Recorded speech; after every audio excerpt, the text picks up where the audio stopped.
Friends, welcome to Jaya's garden. இப்போ வந்து ஒரு மருந்து மாதிரி ஒரு குழம்பு தாங்க. இதை வந்து குழம்புன்னு சொல்கிறத விட மருந்துன்னு தான் சொல்லணும். அதுக்கு வந்து நம்ம கொஞ்சம் ஆயில் நல்லெண்ணெய் விட்டுக்கிறோம். எதுக்காக இந்த குழம்பு அப்படிங்கிறத நான் முதல்ல சொல்லிடுறேன். கடுகு போட்டதுக்கப்புறமா பூண்டு எல்லாமே ஒன்றா போட்டுடலாம். 10 சின்ன வெங்காயம், 10 பல் பூண்டு, கருவேப்பிலை, அப்புறம் மணத்தக்காளி வத்தல், சீரகம், மிளகு, ஒரு 1/2 ஸ்பூன் மிளகு, 1/2 ஸ்பூன் சீரகம், வத்தல் எல்லாத்தையும் ஒன்றாவே போட்டுடலாம். கடுகு பொரிஞ்சோடனே நல்லா வதக்கிக்கலாங்க. இது எதுக்காக இந்த குழம்பு வைக்கிறோம் அப்படின்னா, நிறைய பேருக்கு வந்து இந்த வெயில் காலம் வந்த உடனே வேத்து தலை வேக்கும் பார்த்தீங்களா. எங்கேயாவது போனால் வந்தால் எப்போதும் நம்ம ஏசியிலலாம் இருக்க முடியாது. அப்படி வேக்கிறதுனால தொண்டையெல்லாம் கட்டிக்கிட்டு தொண்டையில் ஒரு வலி ஏற்படுறது, தொண்டையில் இன்ஃபெக்ஷன் ஆகிறது, அதெல்லாம் இந்த வெயில் காலத்தில் ஏற்படும்.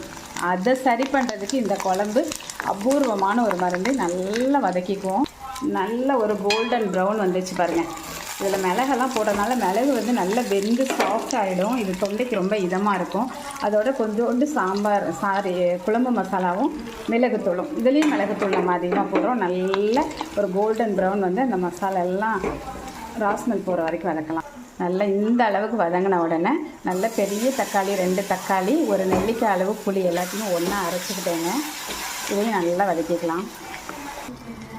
நல்லா வதக்கி மசால் வாடெல்லாம் போயிடுச்சு. இப்போ தேவையான அளவு உப்பும் போட்டுட்டு மிக்சியை கலந்த தண்ணியை ஊற்றி நல்லா கொதிக்க வச்சு எண்ணெய் பிரிஞ்சு வர்றப்ப நம்ம இறக்கணும். இறக்கும்போது ஒரு முக்கியமான ஒரு பொருள் போட போகிறேன். அதுவுமே இந்த கவம் சார்ந்த எல்லா விஷயத்தையும் அரெஸ்ட் பண்ணிடுங்க. நல்லா கொதித்து எண்ணெய் பிரிஞ்சு எப்படி இருக்குது பாருங்கள். நாக்கில் எச்சி ஊறுது. அந்த டைமுக்குள்ளே நான் சைடில் வந்து இந்த மாதிரி ஒரு 30 கை நிறைய வந்து சுண்டை வத்தலை வறுத்துக்கிட்டேங்க. இதை நல்லா பொடி பண்ணிவிட்டு வந்துடலாம். இதில் இருக்கக்கூடிய அந்த மிளகு வறுத்ததாக இருக்கட்டும், மிளகு பொடி போட்டதாக இருக்கட்டும், மணத்தக்காளி வத்தல் போட்டது, இந்த மாதிரி சுண்டை வத்தலை இந்த மாதிரி போட்டு ஸ்டவ் ஆஃப் பண்ணிவிட்டு போடணுங்க.